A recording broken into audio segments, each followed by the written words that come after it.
Hello everyone, it's your Campy Twig. Today we're going to learn about using trail signs.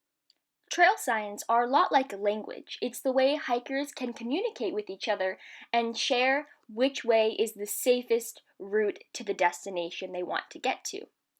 And they're the most useful in places where a trail isn't clearly marked, like in this picture here. Keep in mind that almost anything can be a trail sign as long as it communicates to other hikers and some important information, but we're going to go over some of the most common trail signs.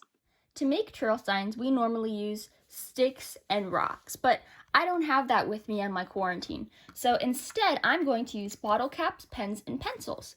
You can use whatever you have around the house. Just remember, your rocks have to be symbolized by something or represented by something round. So my bottle caps represent my rocks, and your sticks need to be represented by something long and skinny. So I'm using my pens and pencils. Let's start off by making some trail signs with our bottle caps or our rocks. So the first sign is a sign that means turn to the right. So the first thing you need to do is make a structure that is perfectly straight, like this, one bottle cap or rock on top of the other. And then what you do is you take an additional bottle cap and you put it to the side of your structure. What do you think it would mean if this bottle cap or this rock was instead over here? What sort of message would that tell coming hikers or backpackers or wilderness people? Well, it would tell them to head that direction. This trail sign tells people to head whatever direction the small rock or bottle cap on the side is pointed. So it's very easy to make this trail sign.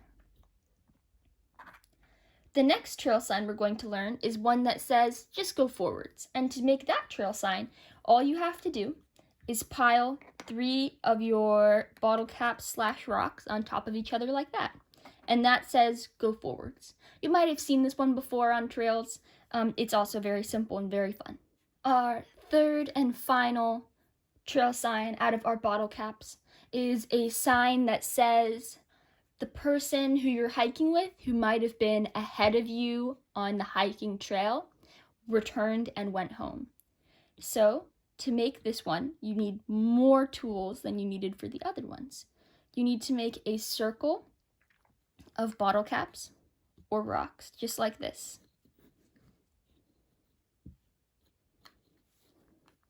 And then you put an additional bottle cap or rock in the very center.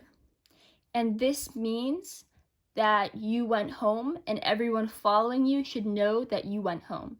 Because if I'm hiking with another buddy pair and my other buddy pair, my 2 friends are ahead of me and they decide to go home and I didn't know they chose to go home, I could keep on hiking and be looking for them and concerned that maybe they got lost. But if they leave this trail sign for me, I would know, my buddy pair and I would know that they just went home, so we wouldn't have to be concerned about them being lost if we can't find them later on. The next trail sign is using sticks. Gather your materials.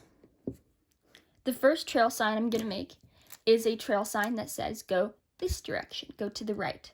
So I take my sticks and I make an arrow.